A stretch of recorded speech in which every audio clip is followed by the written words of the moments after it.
आज की इस वीडियो में हम डिफरेंट सेंटेंसेस पर बात करेंगे, जिसमें सिंपल सेंटेंस है, कंपाउंड सेंटेंस है और कम्प्लेक्स सेंटेंस है। यानी आज हम बात करेंगे सिंपल सेंटेंस पर, कंपाउंड सेंटेंस पर और कम्प्लेक्स सेंटेंस पर, और देखेंगे कि सिंपल सेंटेंस किस तरह कंपाउंड सेंटेंस से डिफरेंट है और कंपाउंड सेंटेंस जो है वो कम्प्लेक्स सेंटेंस से किस तरह डिफरेंट है। तो सबसे पहले हम सिंपल सेंटेंस को देखते हैं।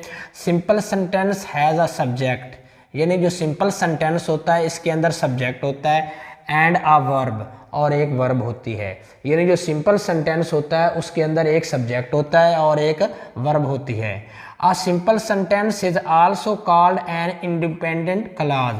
तो जो सिंपल सेंटेंस है उसको हम इंडिपेंडेंट क्लॉज भी कहते हैं, क्योंकि सिंपल सेंटेंस के अंदर एक सब्जेक्ट का और एक वर्ब का होना ज़रूरी है। और जो इंडिपेंडेंट क्लॉज होती है, इंडिपेंडेंट क्लॉज के अंदर भी एक सब्जेक्ट होता है और एक वर्ब होता है। और ये सिंगल आइडिया होता है और उसके कंप्लीट मीनिंग होते हैं, कंप्लीट सेंस होती है, यानी बात मुकम्मल समझ में आती है, जो एक सिंपल सेंटेंस होता है।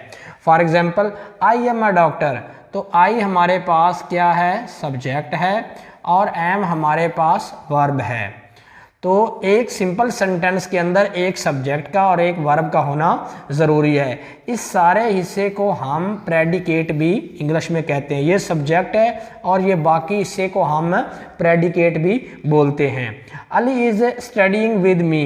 तो अली हमारे पास जो है एज आ सब्जेक्ट है, इज स्टडीइंग हमारे पास वर्ब है। इस सारे हिस्से को मैं प्रेडिकेट भी कहूँगा, क्योंकि ये सारी जो है ये हमें अली के बारे में बात बताई जा रही है। सब्जेक्ट के प्रेडिकेट वो होता है जो सब्जेक्ट के बारे में बात बताई जा रही हो। तो स्टडीइंग विद मी मेरे पास एज आ प्रेडिकेट भी है और स्टडीइंग वर्ब भी है। यानी एक सेंटेंस के अंदर एक वर्ब का और एक सब्जेक्ट का होना ज़रूरी है। और इंडिपेंडेंट क्लॉज भी इसको हम बोलते हैं, क्योंकि इंडिपेंडेंट क्लॉज के अंदर भी एक सब्जेक्ट का और एक वर्ब का होना ज़रूरी है। Ali is writing a letter. तो अली हमारे पास क्या है? सब्जेक्ट है। इस राइटिंग हमारे पास क्या है? वर्ब है। अगर इस सारे हिस्से को मैं कहूँ तो ये प्रेडिकेट है, अली सब्जेक्ट है, और ये दूसरा हिस्सा क्या है? प्रेडिकेट है। यानी इस राइटिंग अ लेटर हमें अली के बारे में बता रहा है। तो जो चीज़ सब्जेक्ट के बारे में बता रही हो वो हमारे पास इंग्लिश में एज आ प्रेडिकेट होता है। किसी भी सेंटेंस के टू पार्ट्स होते हैं, एक हमारे पास सब्जेक्ट होता है और दूसरा क्या होता है? प्रेडिकेट होता है। तो ये दूसरा हिस्सा हमारे पास प्रेडिकेट होता है, जो हमें अली के बारे में बता रहा है कि अली खत लिख रहा है। तो जो सिंपल सेंटेंस है ये एक सिंगल आइडिया होता है और एक कंप्लीट थॉट होती है, कंप्लीट सेंस होती है और इसके कंप्लीट मीनिंग होते हैं। इसके अंदर एक सब्जेक्ट और एक वर्ब का होना ज़रूरी है। और जो इंडिपेंडेंट क्लॉज इसको इसलिए कहते हैं क्योंकि जो इंडिपेंडेंट क्लॉज है उसके अंदर भी एक सब्जेक्ट और एक वर्ब का होना। कंपाउंड सेंटेंस नंबर 2 पर हमारे पास है compound sentence. A compound sentence has 2 or more independent clauses। तो जो सिंपल सेंटेंस था उसके अंदर सिर्फ 1 इंडिपेंडेंट क्लॉज थी, यानी only 1 subject and only 1 verb. तो जो कंपाउंड सेंटेंस होता है इसके अंदर 2 और मोर इंडिपेंडेंट क्लॉजेज होती हैं, यानी एक से ज़्यादा इंडिपेंडेंट क्लॉजेज होती हैं। 2 भी हो सकती हैं और 2 से ज़्यादा भी हो सकती हैं। यानी इसमें 2 वर्ब भी हो सकती हैं, 3 वर्ब भी हो सकती हैं, 2 सब्जेक्ट भी हो सकते हैं, 3 सब्जेक्ट भी हो सकते हैं, क्योंकि इसके अंदर 2 और मोर इंडिपेंडेंट क्लॉजेज होती हैं। तो अब हम इसके डिफरेंट एग्जाम्पल देखते हैं। I am a teacher and my wife is a doctor. I am a teacher, my wife is a doctor. I am a teacher, ये हमारे पास एक इंडिपेंडेंट क्लॉज है, यानी आई हमारे पास सब्जेक्ट है और एम हमारे पास एज अ वर्ब है। तो इंडिपेंडेंट जो क्लॉज होती है उसके अंदर एक सब्जेक्ट होता है और एक वर्ब होती है। इधर हमारे पास माई वाइफ हमारे पास एज अ सब्जेक्ट है और इस हमारे पास है क्या है? वर्ब है। ये हमारे पास क्या है? सब्जेक्ट है। तो इसके अंदर 2 इंडिपेंडेंट क्लॉजेज हैं, ये भी एक इंडिपेंडेंट क्लॉज है और एक ये भी इंडिपेंडेंट क्लॉज है। और एंड जो है ये हमारे पास कोऑर्डिनेटिंग कंजंक्शन है, जो 2 सेंटेंसेस को आपस में जोड़ने का काम कर रहा है। जो कंजंक्शन होती है वो 2 सेंटेंसेस को, 2 आइडियाज को, 2 वर्ड्स को जोड़ने का काम करती है। I am a teacher and my wife is a doctor. तो ये टू हमारे पास इंडिपेंडेंट क्लासेज हैं या टू सेंटेंसेज हैं और कोऑर्डिनेटिंग कंजंक्शन एंड इसको आपस में जोड़ने का काम कर रहा है। तो जो कंपाउंड सेंटेंसेज होते हैं वो टू और मोर सेंटेंसेज होते हैं या टू और मोर इंडिपेंडेंट क्लासेज होती हैं। Ali try to left the suitcase but it was too heavy. तो इट वॉज टू हैवी हमारे पास एक इंडिपेंडेंट क्लास है। Ali try to left the suitcase हमारे पास एक और इंडिपेंडेंट क्लास है और इन दोनों इंडिपेंडेंट क्लासेस को बट आपस में मिलाने का काम कर रहा है और बट हमारे पास कोऑर्डिनेटिंग कंजंक्शन है। यानी जो कंपाउंड सेंटेंसेस होते हैं वो टू और मोर इंडिपेंडेंट क्लासेस होती हैं। टू सेंटेंसेस हो सकते हैं या टू और मोर इंडिपेंडेंट क्लासेस हो सकती हैं और इनको आपस में जोड़ने का काम कोऑर्डिनेटिंग कंजंक्शन करती है। We can take a car to the museum. We can take a car to the museum or we can just walk there. तो आर हमारे पास कोऑर्डिनेटिंग कंजंक्शन है जो टू इंडिपेंडेंट क्लासेस को आपस में मिलाने का काम कर रहा है या टू सेंटेंसेस को कोऑर्डिनेटिंग कनेक्शन मिलाती है। तो जो कंपाउंड सेंटेंसेस होते हैं ये टू इंडिपेंडेंट क्लासेस या टू से मोर यानी दो से ज्यादा भी इंडिपेंडेंट क्लासेस होती हैं जो हमारे पास जिसको हम कंपाउंड सेंटेंस का नाम देते हैं। वो हमारे पास टू क्लासेस हो सकती हैं, थ्री इंडिपेंडेंट क्लासेस हो सकती हैं जिनको हम कंपाउंड सेंटेंसेस का नाम देते हैं। Words like but and or ये हमारे पास कोऑर्डिनेटिंग कंजंक्शन है जो कंपाउंड सेंटेंसेस को आपस में मिलाने का काम करते हैं।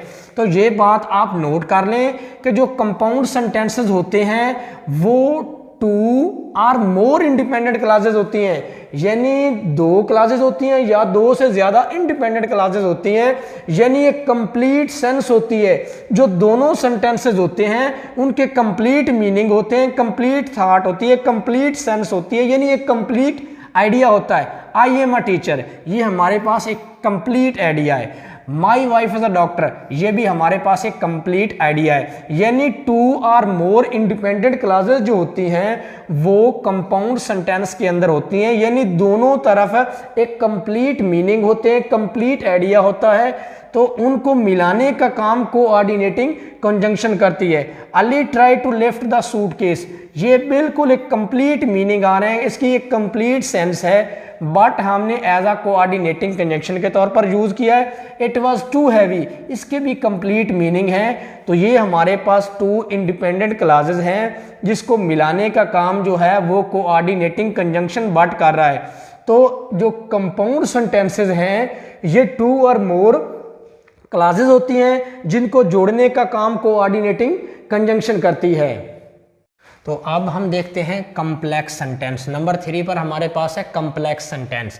अ complex sentence has dependent class. जो कम्प्लेक्स सेंटेंस होता है उसके अंदर डिपेंडेंट क्लास होती है एंड इंडिपेंडेंट क्लास यानी एक डिपेंडेंट क्लास होती है, डिपेंडेंट क्लास होती है जिसकी कंप्लीट मीनिंग नहीं होती, कंप्लीट सेंस नहीं होती यानी वो एक सेंटेंस नहीं हो सकती।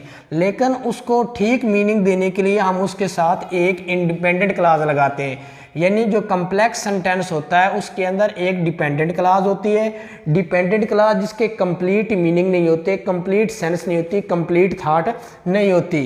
एंड इंडिपेंडेंट क्लास और उसके साथ हम एक इंडिपेंडेंट क्लास लगाते हैं जिसकी कंप्लीट सेंस होती है, कंप्लीट मीनिंग होते हैं। When the cake is brown remove it from the oven. तो when the cake is brown हमारे पास डिपेंडेंट क्लास है, remove it from the oven हमारे पास इंडिपेंडेंट क्लास है। हमने इसको जब दोनों को मिलाया है तो हमारे पास इसके कंप्लीट मीनिंग आ रहे हैं। तो ये व्हेन हमारे पास सबऑर्डिनेटिंग कंजंक्शन है। एक पॉइंट आप नोट कर लें कि जो इंडिपेंडेंट क्लास होगी उससे पहले बिल्कुल भी सबऑर्डिनेटिंग कंजंक्शन का यूज नहीं होगा। जो डिपेंडेंट क्लास होगी उससे पहले हम सबऑर्डिनेटिंग कंजंक्शन का यूज करेंगे। तो व्हेन हमारे पास सबऑर्डिनेटिंग कंजंक्शन है तो व्हेन की जो व्हेन हमने लगाया है ये डिपेंडेंट क्लास से पहले लगाया है। तो जब हम डिपेंडेंट क्लास का यूज करेंगे तो उससे पहले हम सब ऑर्डिनेटिंग कंजंक्शन लाजमी लगाएंगे। तो ये हमारे पास इंडिपेंडेंट क्लास है और ये हमारे पास कंप्लीट मीनिंग है इंडिपेंडेंट क्लास के। You will definitely lose, you will definitely lose हमारे पास एक इंडिपेंडेंट क्लास है। यू विल डेफिनेटली लूज हमारे पास इंडिपेंडेंट क्लास है इफ हमने as a subordinating conjunction use किया है। ये बात मैंने आपको क्लियर बताई है कि जब भी हम डिपेंडेंट क्लास का यूज करेंगे तो उससे पहले हम सब ऑर्डिनेटिंग कंजंक्शन का यूज करेंगे।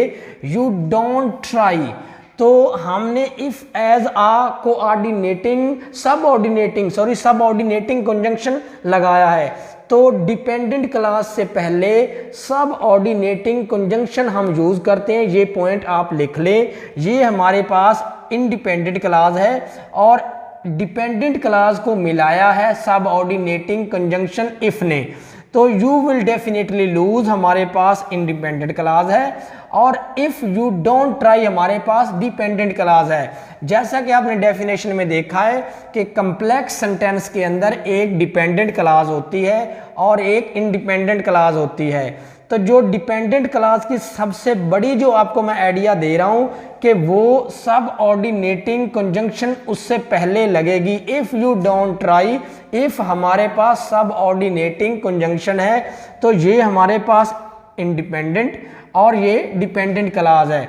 तो जब भी हम कम्प्लेक्स सेंटेंसेस को देखेंगे बनाएंगे तो उसके अंदर एक डिपेंडेंट क्लास आएगी और एक इंडिपेंडेंट क्लास आएगी। जो डिपेंडेंट क्लास होगी वो सब ऑर्डिनेटिंग कंजंक्शन वर्ड से शुरू होगी। तो ये 2 एग्जांपल्स मैंने लिखी हैं। हमारे पास सब ऑर्डिनेटिंग कंजंक्शन वर्ड्स हमारे पास हैं when, if, because, even, until. ये हमारे पास वर्ड्स हैं सब ऑर्डिनेटिंग कंजंक्शंस। जब भी हम डिपेंडेंट क्लास का यूज करेंगे तो डिपेंडेंट क्लास से पहले सब ऑर्डिनेटिंग जो वर्ड्स हैं when, if, because, even, until, इनका हम इस्तेमाल करेंगे।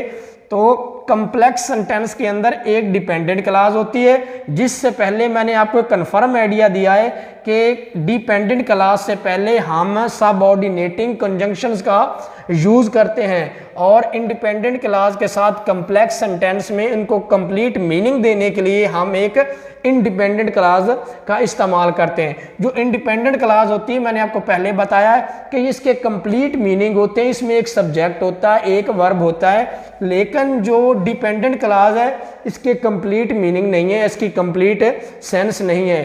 तो आज की इस वीडियो में हमने सिंपल सेंटेंस पर बात की है कि सिंपल सेंटेंस के अंदर एक सब्जेक्ट का और एक वर्ब का होना जरूरी है। उसके बाद हमने कंपाउंड सेंटेंस पर बात की कि ये 2 इंडिपेंडेंट क्लासेस होती हैं या 2 से ज्यादा इंडिपेंडेंट क्लासेस होती हैं। उसके बाद हमने कम्प्लेक्स सेंटेंस पर बात की कि ये इसमें एक डिपेंडेंट क्लास होती है जिसके कंप्लीट मीनिंग नहीं होते हैं और एक इसमें इंडिपेंडेंट क्लास होती है जिसके कंप्लीट मीनिंग होते हैं।